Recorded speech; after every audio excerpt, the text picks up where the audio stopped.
Hey, what's up you guys? Welcome back to my channel.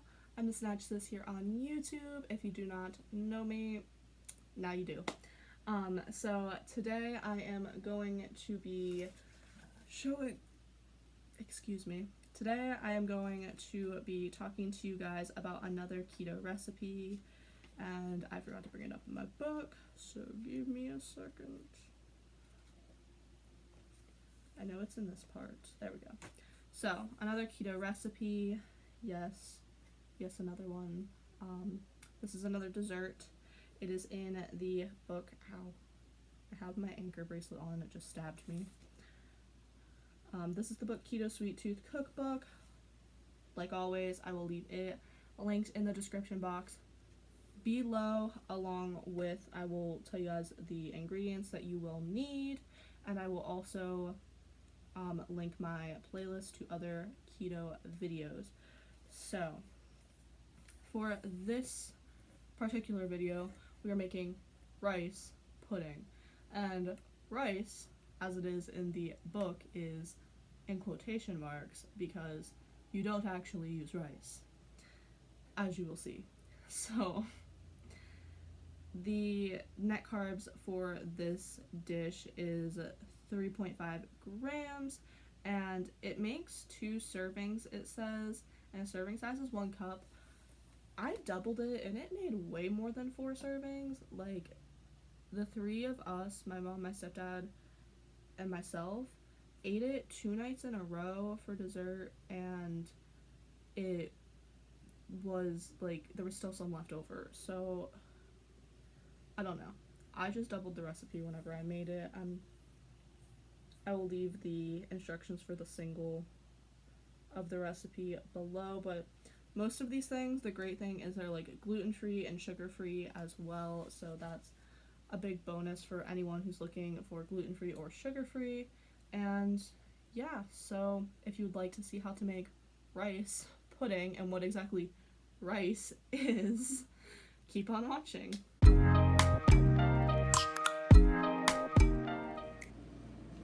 These are the things you will need for the rice pudding. I will give you all the measurements whenever we do each step. For the eggs, though, it's just the yolks, and you will also need water for this recipe, but I'm just going to get it out of the sink, so I don't have any here right now. To start, you're going to take a cup of cauliflower rice, a cup of almond milk, and 2 tablespoons of water, and then put it into a medium-sized saucepan on medium heat and cook it for 10 minutes or until your cauliflower gets soft.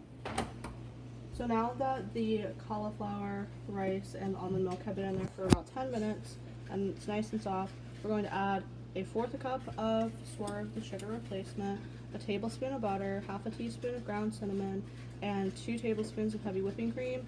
This recipe also calls for a 1/4 teaspoon of nutmeg. My family doesn't like the flavor of nutmeg, so we're not putting it in.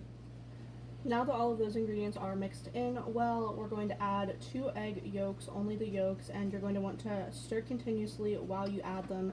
That way they don't cook. And then you're going to put the recipe back, the whole pot of everything, back on the heat for 5 minutes or until it thickens. And then you're going to put it in the fridge to cool for an hour. So I'll show it to you guys once we have it ready to go in the fridge. So this is what it looks like. Be cautious of it sticking to the bottom of your pan. Ours is pretty thick compared to like what it was, but it's still, so we're not sure how it's going to turn out once it goes in the fridge.